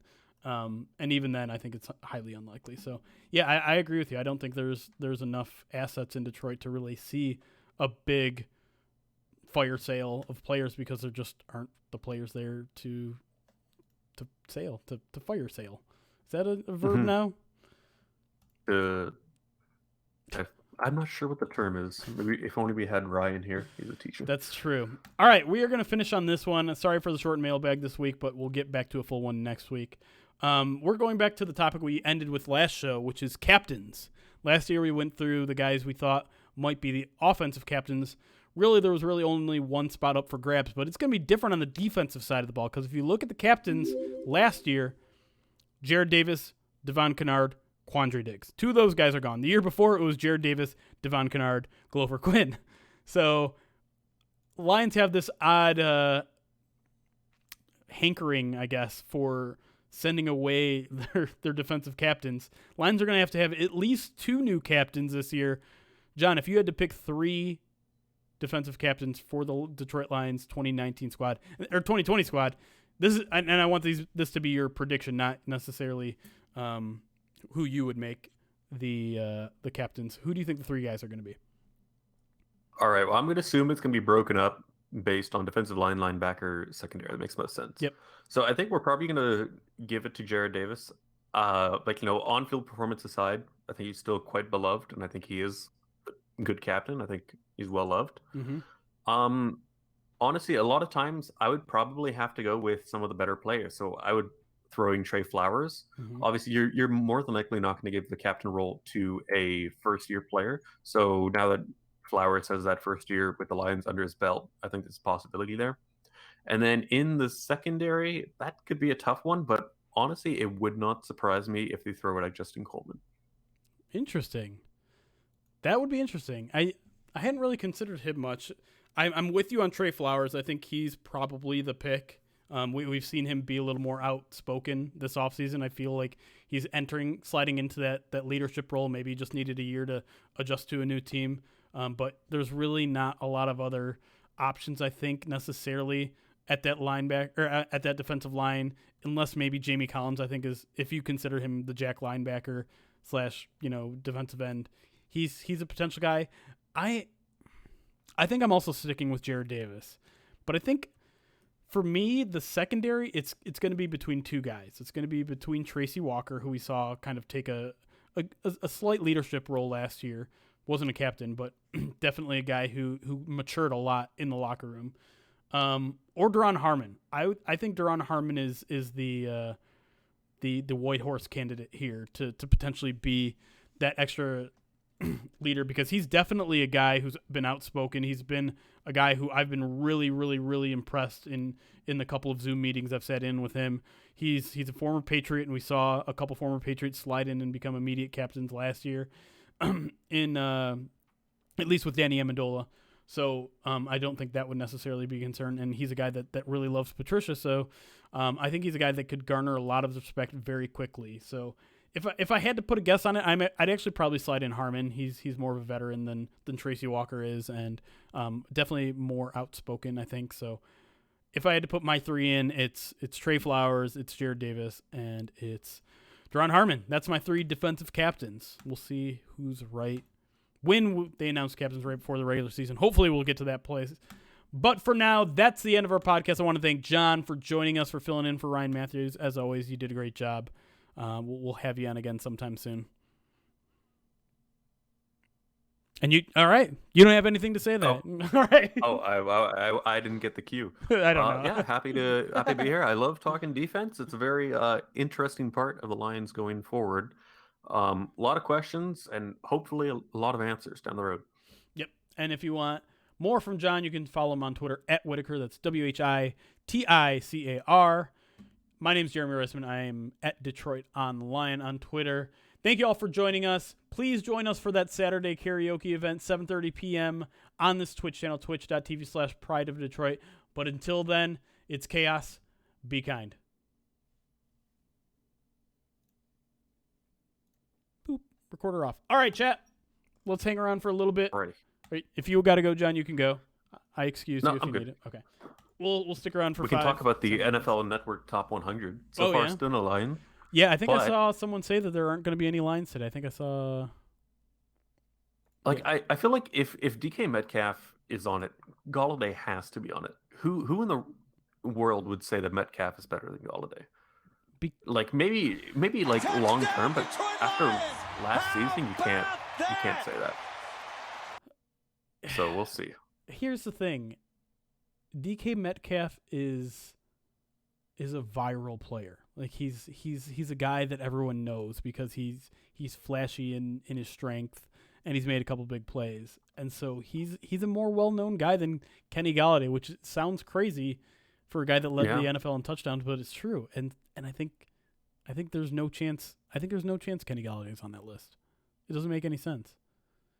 Yeah, well, I mean, honestly, Josh Allen made the list, so Yeah. it's more about wins. And it's certainly looking like Matthew Stafford's not going to make the list, which is just like No, I never honestly expected him to make the list, just due to the fact that he didn't play that much. But it's a list for still- 2020. It's not a list for 2019. No, no. I But personally don't they agree. I feel like vote in it's 2019. it's based on how the player played. That's my view. It's like how Madden 2020 is from the year before. That's my view on it. I've never really considered it. Oh well, this player is going to be very good because I mean that's the reason why you don't have rookies like who have yet to play, right? I think they hand out the list either in November or December to the players. It's always kind of an interesting day in the locker room when they do, because everyone's got their sheets and they're walking around, and most of them are not taking it that seriously. But yeah, if they're filling them out in November, in December, Matthew Stafford hadn't played in 3 or 4 or 5 weeks by then, and so he's probably not fresh in people's minds, and that's a good reason for him not to have made the list. Yeah, it's probably. Oh yeah. Or like here's here's the thing: Devante Adams came in at 57. So like, yeah, it's gonna be hard for Galladay to get on there. Like he's not better than Devante Adams. He deserved it, but like I don't like. Just Metcalf is. Let me scroll through what's happened so far. Oh yeah, Kirk Cousins was 58. I mean, I don't hate it. I don't hate Kirk Cousins as much as a lot of people do, but if he's 58, Stafford has to be right around there. Like, well, see, my problem is going back to what I said. I feel like just because he didn't play the full season, I feel like people aren't going to put him on, even though he played really well in that half season. Preston Smith made the list. Wow, not. Well, Logan Ryan came in at 60, whereas Darius Slay was in like 90 or something. Yeah, he was in the 90s. That was kind of surprising too. Logan Ryan's still a free agent, which is kind of really? speaking of how weird that's this offseason is. Yeah. Is that Laramie Tunsil? Yeah. Tyler Lockett. Let me see. Tyler Lockett, interesting. Lockett's good. Tannehill. Larry Fitzgerald, Fred Warner. I know, like, I feel like Galladay isn't as good as Devante Adams, but at the same time, he should be good enough to make this list. Myles Garrett was only 80. Like, is that true? Jesus, this list is horrible. Well, I wonder if the voting happened before or after his incident. I mean, well, Ryan Tannehill came in at 68, right? And he basically had that late season surge, so When did he get suspended? Like how early in the season was that? I can't remember. I think it was like in like the tens. If that's the case, yeah, I mean, there's probably a good chance a lot of people didn't vote for him just because of that incident. It was a November 14th game. So it's probably right around then. 6 weeks of week 10. Wow, I was right. That's crazy. The Myles Garrett's a top 50 player. No question in my mind. Okay, here's an interesting one. Zach Ertz is only 80, 85. Which to me seems pretty dang low. Yeah, that list is, I mean, it's a popularity contest. It's a popularity contest, and it's sports debate fodder, and we're probably best not talking about it at all, to be honest. This is my problem with like top 100 lists, is that you either break it up where position doesn't necessarily matter. Like, for example, Justin Tucker is a fantastic kicker. He's probably literally one of the best in NFL history. But you're not going to put him on a top 100 list because kickers aren't that valuable. Right. So like you either need to differentiate between that or not, because like, otherwise it's going to be full of like wide receivers, quarterbacks, running backs, like just because they're the flashier positions. Like how many guards are we going to see? Probably not that many. Right. Well, I think Zach Martin literally just got named 55. Let me catch up on alerts really quick. First of all, thanks for the follow, Gloria's daughter. Nice to see you. Come over here from Twitter. And I was supposed to gift you a sub, John, but Uncle and Dingo beat me to the punch and gifted you a sub. Thank you. I wonder if can I extend your sub, because I owe you for. You can. Let's see. We're about to find out. Oh, something went wrong. Dang it! For some reason, I was gonna try to do it earlier, and then I messed it up. Okay, place your bets. Where does Aaron Rodgers come in? I feel like he's going to be top 10 because it's NFL players voting. Yeah, he might. I don't know. I think he's going to be just outside, but it's going to be we're talking like 13, 12. I mean, okay, can we agree that the number one should be Mahomes? Yeah, it has to be, right? It will be, 100%. I think the bigger question is Lamar number 2. In our quarterback in our quarterback ranking, I had Wilson over Lamar, and I do agree with that. But I feel like the MVP season is probably going to give him the number 2 spot.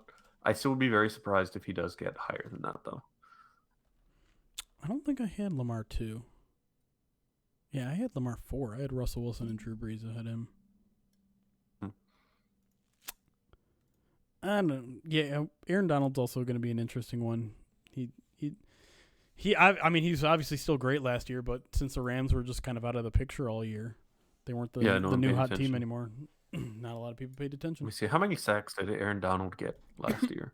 Oh, wow. He was, lo and behold, still the top defensive lineman for PFF. Yeah. Oh, yeah. And he just had 14 sacks. He had 14 last year? So I feel like that's kind of a down year for him. But that's still amazing. After 21. Like, here's the stunning thing. Aaron Donald's PFF grades have been over 90 each year. I don't know if we've ever seen a defensive player so dominant before. And it's crazy to think. I kind of wish we had. I wish we had PFF for. Oh, he did have 12 and a half. PFF has a weird thing with their sack numbers doesn't align with the actual NFL stat numbers. I don't know why. Yeah, I've noticed that too. I usually go for stuff like that. I go based on Pro Football Reference. Yeah, NFL had him at 12 and a half last year. So, who said that? Dustin was right. I just loaded up Pro Football Reference, and it shows me like a list of like random football players, and it showed me a picture of Billy Turner, and my goodness, he has a great photo. He's wearing sunglasses. That's beautiful. It's crazy. Look it up. Billy Turner, offensive tackle. Look it up. It's fantastic. Oh my goodness, you aren't kidding. That's beautiful. God, that means that's probably his photo in Madden. What? Look at that handsome dude. Hey, I And got that handsome Tavon dude right Wilson. behind him. Hey, buddy. Whoa, whoa, whoa. But I was going to say, it's crazy to think that Aaron Donald's already been in the air for 6 years and hasn't shown any sort of, like, consistently the best defensive player in the league pretty much the entire time. Yep. It's insane. Like it really hasn't been close. Like I mean, maybe at the start there was a bit of discussion between him and JJ Watt, Right. but with Watt's injuries, like it's easily like I mean Donald's a Hall of Famer. Like there's no question about it. Like the only way he would. I was gonna say people like to throw out this kind of like hypothetical. Like if he were to retire tomorrow, does he make the Hall of Fame? Yes. I think the only way he doesn't make the Hall of Fame is if, like, it turns out he was taking performance-enhancing drugs. Right.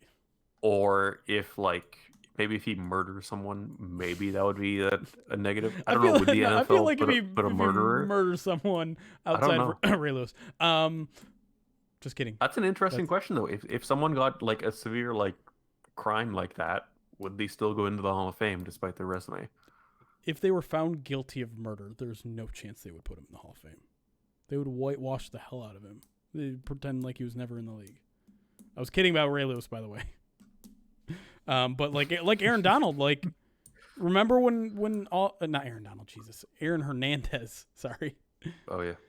Like Patriots allowed people to turn in his jersey for a new jersey for free. They tried to distance from him as much as possible. He's a hell of a player. But he was a murderer. Well, I mean, kind of a similar thing happened with like Ray Rice too. Yeah, I don't know that much about Donald, but I feel like he's a good guy. I haven't heard anything bad about him. So, it's only a matter before we all get Milkshake Duck, though, John. It'll happen to me. It'll happen to you. Just kidding. I'm not important enough for that to happen to. Yeah. Well, the real thing is, how many touchdown passes has Aaron Donald caught? Good point. Checkmate, Rams. Checkmate. I have checked out a little bit of Glover Quinn's show. I submitted a question too, and I may have gotten a signed picture of his that's sitting right on the table over there that I haven't put in. I like Glover Quinn. He was actually a fun guy. He's a fun guy. He's like a fascinating guy to listen to too. That Lions team from, we'll say, 2-3 years ago had a lot of really likable guys. Like Quinn, I think they had Levy at the same time. Mm-hmm. There was some overlap there. Did they have Quinn and Levy at the same time? Yeah, I think at least in 2014. Yeah. Okay, like Quinn, Levy, Slay, Diggs, like that was a fun room. And for all of his faults, Ndamukong Suh was a hell of a fun player to follow. Yeah. Right? Like sometimes it's fun to have a villain, even if he's a big asshole. I mean, he was also good on the field, so right. It helps too. But yeah, I enjoy Glover Quinn's podcast. There are a lot of technical difficulties, and I think he's still kind of learning his chops as an interviewer. I think players underestimate how difficult that is to ask good questions and also be able to pull good answers from people.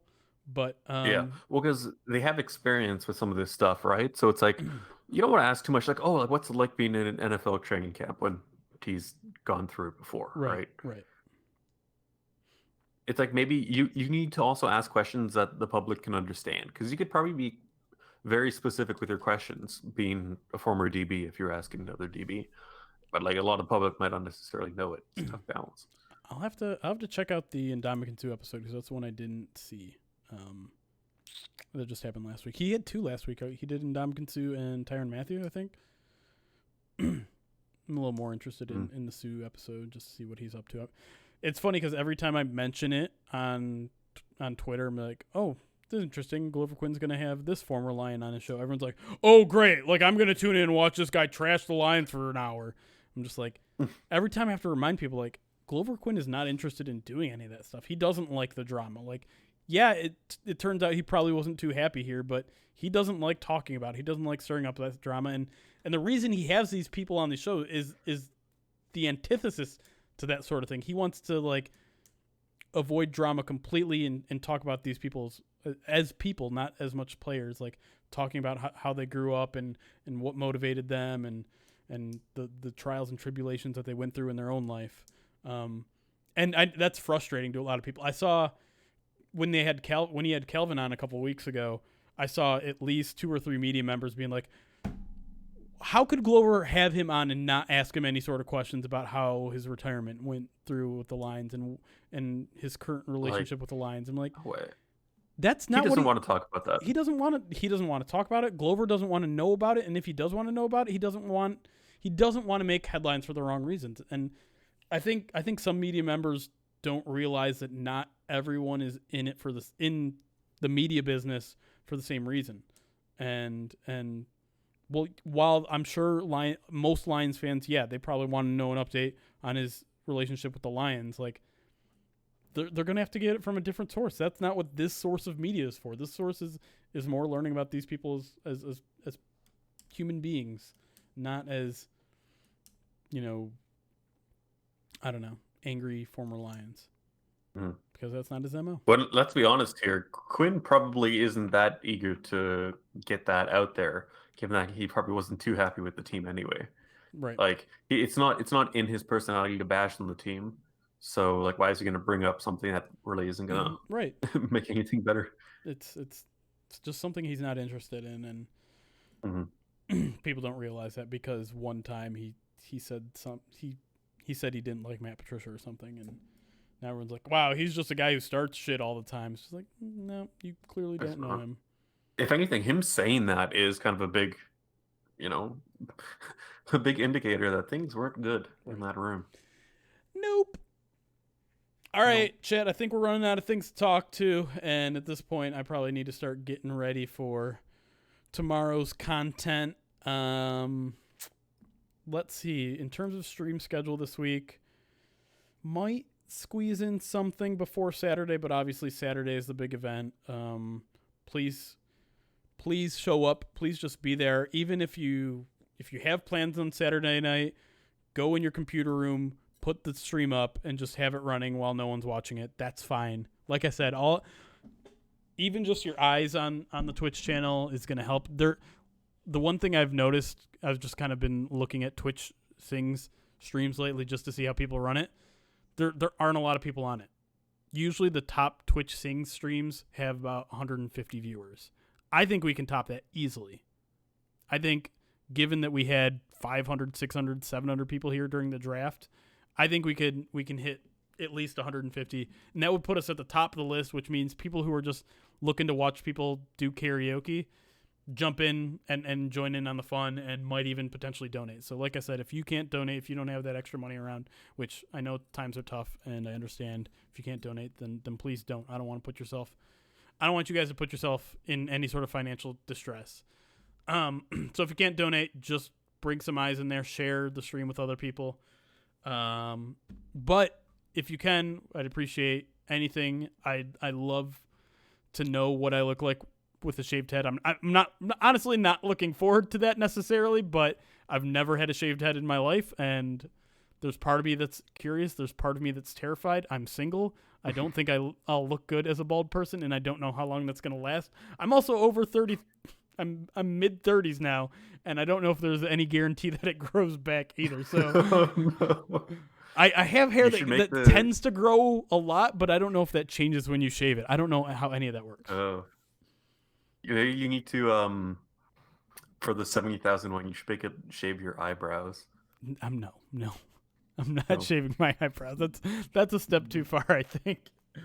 Like I was talking over, I'd maybe shave my legs if that's.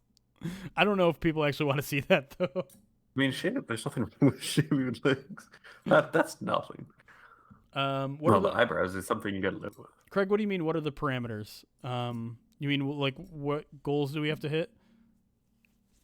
I can pull up I'll post the website here. Go 5 here. Whoops, 5. So zoom in. So the milestones we hit for every 1,000 donated, we're spinning this Wheel of Humiliation, which looks like this. Whoops. Boop. For every $1,000 that we hit.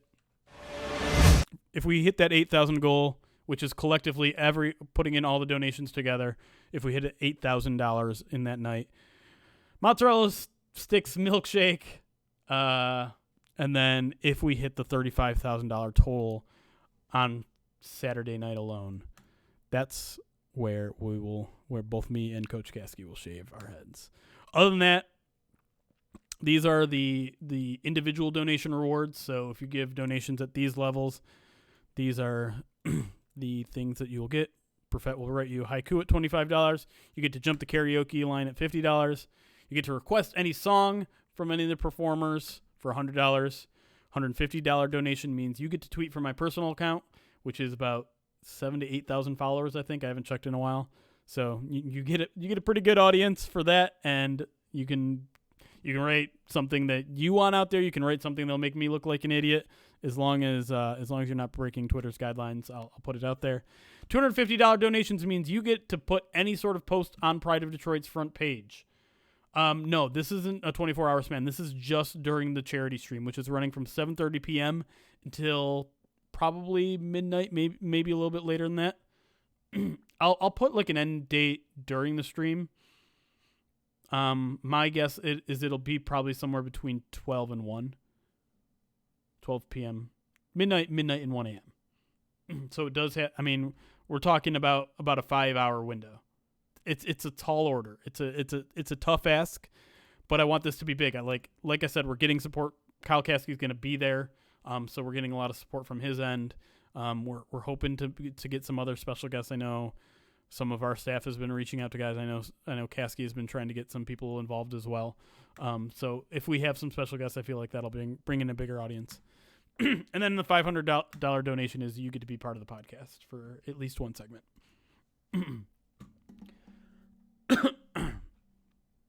And then, yeah, the other thing is the donation. So every $20 of your donation. So if you donate $60, you get 3 raffle tickets.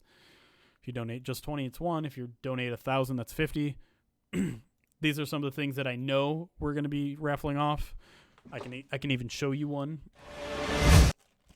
Oops. Boop. Sunglasses.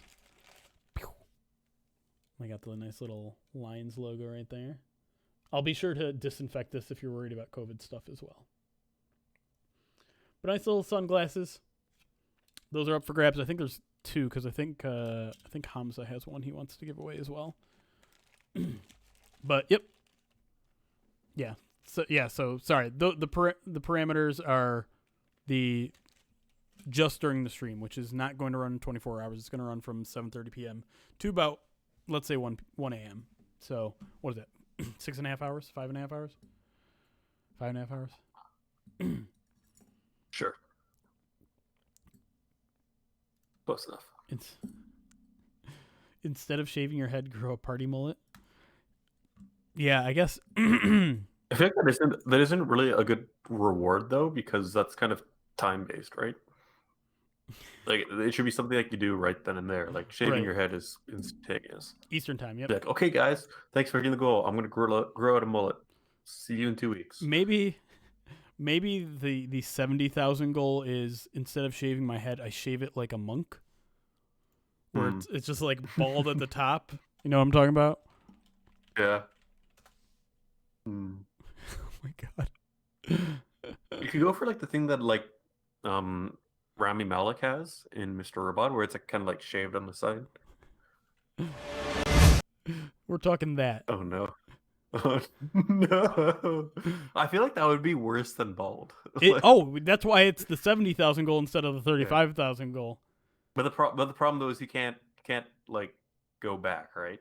Right. You would have to shave after all the totals have been reached. I'll be honest, if we make this the $70,000 goal, I'm not keeping it for more than a week.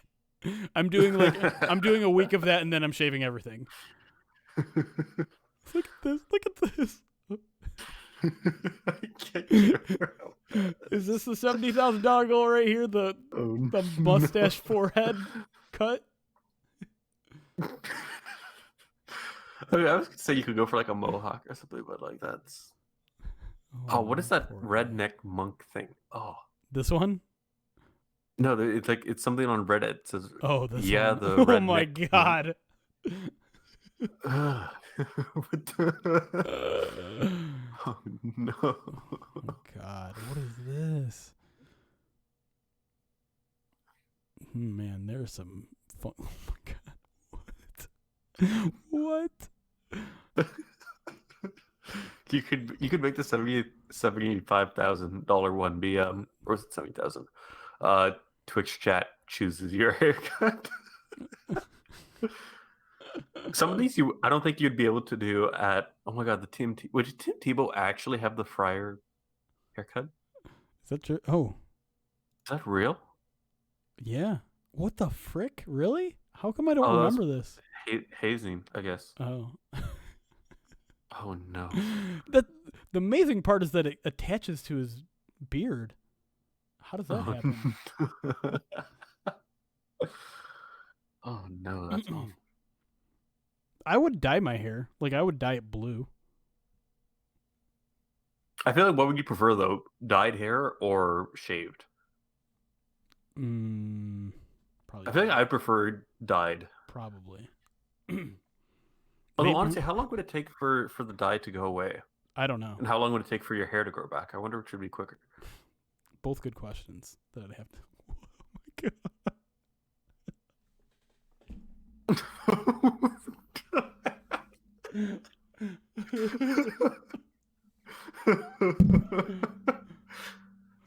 Oh my goodness. That's all. What? Blue and silver dyed hair? Maybe. I'd have to get some help from somebody. I can't be trusted to do that on my own. Man, some of these haircuts are just, they're something. This is amazing. I wish I could do something like this.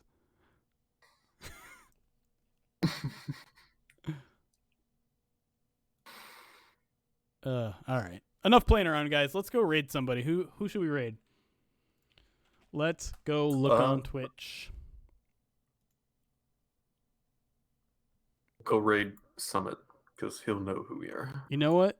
I talked about her before. Let's go raid Miss Ruby. She does a food stream. I wonder if is she doing the Detroit style pizza? Oh, she might be done for the night. Or she was. Let me just. Spending a few grand on tattoos, honestly. Yikes. Okay, work while working sucks. I know. Work is the worst. I don't know if she's wrapping up or not, but let's go rate her. She was doing a Detroit style pizza before. Before that she was doing this crazy brownie cookie concoction that looked amazing. She's really awesome. She's very funny. She's great. So let's go rate her. Oops, that's not how you do it. Please stick around for a while. Say hi. Throw some Lions emotes in the chat. She likes us. She's fun. That's all I got to say. Let's go rate her, and I don't know. Was it a different kind of pizza? I thought she was going Detroit style again. Maybe, maybe not. But let's go over there. Say hi. Show her our appreciation, and maybe find a new Twitch stream you like, because who doesn't like food? All right, everybody. We'll see you at the very latest on Saturday. Please come there. Please have fun. We'll see you later. Bye, everybody. All right, we are out. I turned the recorder off, right? Already. Yeah, I did. Cool. Looking. Indeed. Hey! All right. Yikes, I just ran into something. It's Jeremy! Welcome in, Jeremy and Jeremy's friends. Hi, good to see you. What tattoo? See, Missy didn't even know about it. It had nothing to do with that. Oh my goodness. Alexa. All right, I'm gonna head out. All right, bud. Thanks for joining again. Appreciate you. Alexa, set No a timer problem. for 2 minutes. All right, talk to you later. Bye. I still think it needs just a few more minutes. Starting now. Ooh, cheesecake. Hey, Lizzie Marie. So we made this abomination cheesecake. It seemed like it was going really badly, and now I think it's fine because you can't really see all of the things that I messed up. I would have donated. The tattoo haven't influenced me, unless it was a tattoo of the pizza pan. See? I told you. Donating to my donation goal had nothing to do with the tattoo. I can't think of words. How is it an abomination? Right here. So it has a brownie crust, Oreos, and then cheesecake, and then Oreos, and then chocolate chip cookies on the top. So we made that during the stream, but while we were trying to do, you see how the brownie crust goes up the side? You had to like stick another cake pan inside of there to make it squish up, but then it was like pushing back against it so that it wouldn't actually sit. So we put a bunch of beans in it, but then the beans insulated the bottom too much, but I'm not even sure that that was really the problem, and it wouldn't get, so blah, blah, blah. We took the pan out, and then we made a wall out of tin foil around the edges so that the edge would stay up, and then put it back in so that the bottom was actually exposed to the oven, and then it finally cooked. And so we took that out, and it was a little ugly.